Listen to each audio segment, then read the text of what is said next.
This channel is supported by TrueFire. TrueFire is an online library of lessons from some of my favourite players. There's thousands of lessons on there. You can use the promo code JNC40 to get 40% off of any of their courses.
A modeler for a bunch of things. I occasionally get asked questions like, how do you make these things sound like an amp in a room? Does it sound like an amp in a room? And actually the answer in general is kind of not really. I feel like there is still, if you still want an amp in the room thing, there is an argument that you should probably have an amp in the room. Particularly for me, I quite like just gigging with a real amp when the situation allows for it. So on Saturday, for instance, I was playing in a marquee, and if I was playing a pub sort of gig or a club gig, a jam night, things like that, I think actually a real amp works in a lot of ways kind of better than a modelling solution. Probably that's another video for another time. However, I think then I wanted to think about how many amps does one person kind of need, and I think there is an argument here as well. So I think myself and my buddy Jake Loosemore have been talking, I think in general, what we need for the live use thing in the way that we use amps is a clean amplifier, essentially, right? There are other situations, for instance, where I quite like the idea of having an amp that does drive really nicely. In some ways, I kind of think if you're going to have a clean amp, so I've got this Fender Pro Reverb here, I'm going to put in my earplugs. Can I get dirty tones out of this that are usable? Not really. So, for instance, at 3 on the normal channel,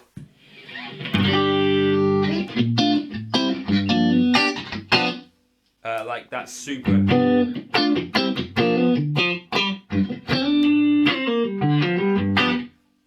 Super loud. 5.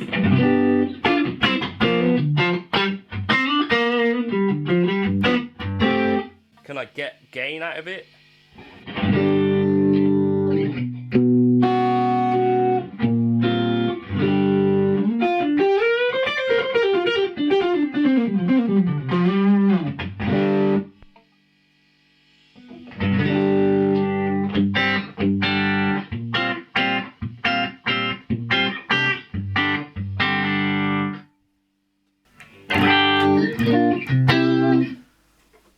So that's typically what I found, an amp that can do a really suitable clean. So this is like 40 watt.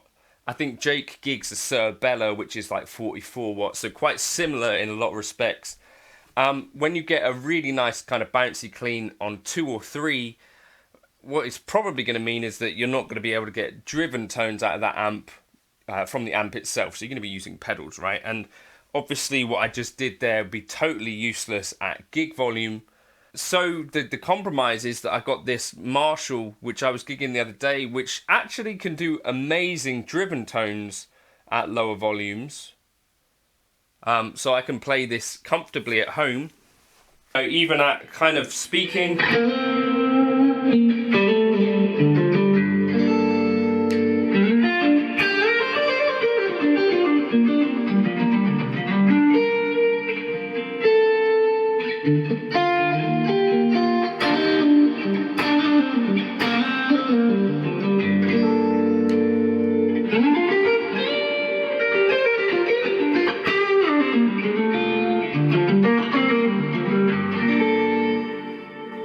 A master volume amp, I can get some pretty enjoyable tones at, you know, various volumes.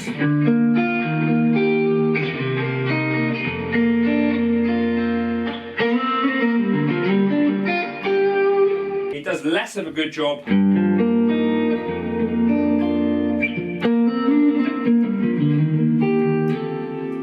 of like a really clean tone though.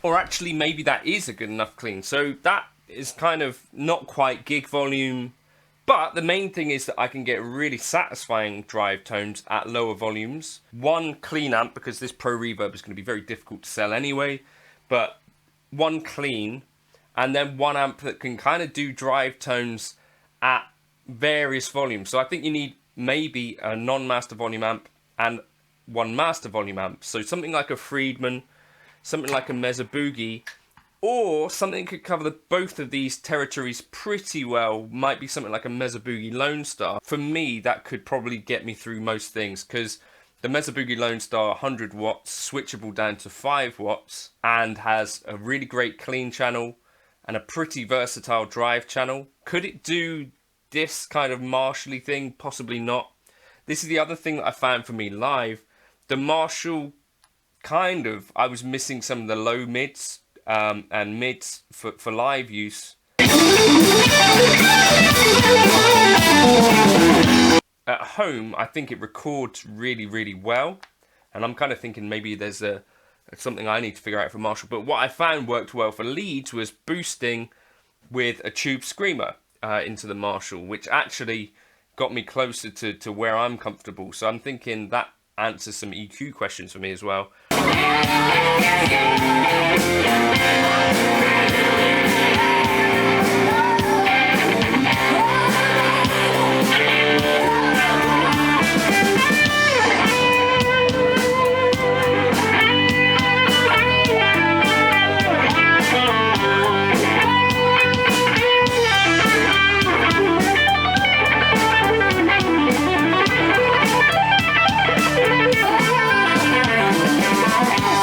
Whereas the Lone Star particularly is kind of got the opposite problem, where like the lead channel and Mesa Boogies in general and the Dumble thing in general kind of have a lot of mids, and then maybe that doesn't work super well for rhythm kind of chunky playing, but works really well for lead playing.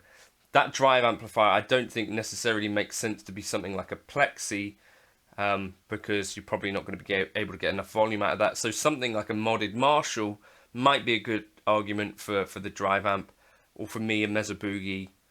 I think I've got this Vox Mattress Lightning style Rift amplifier as well, which kind of does both quite well, but for live I use it for a clean. I think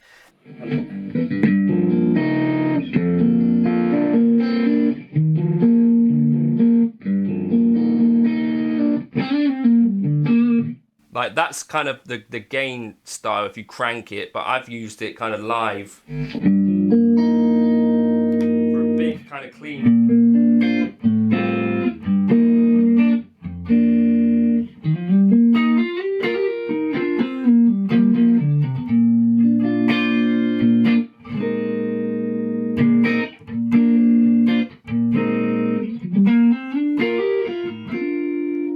Like it can do really, really nice big cleans.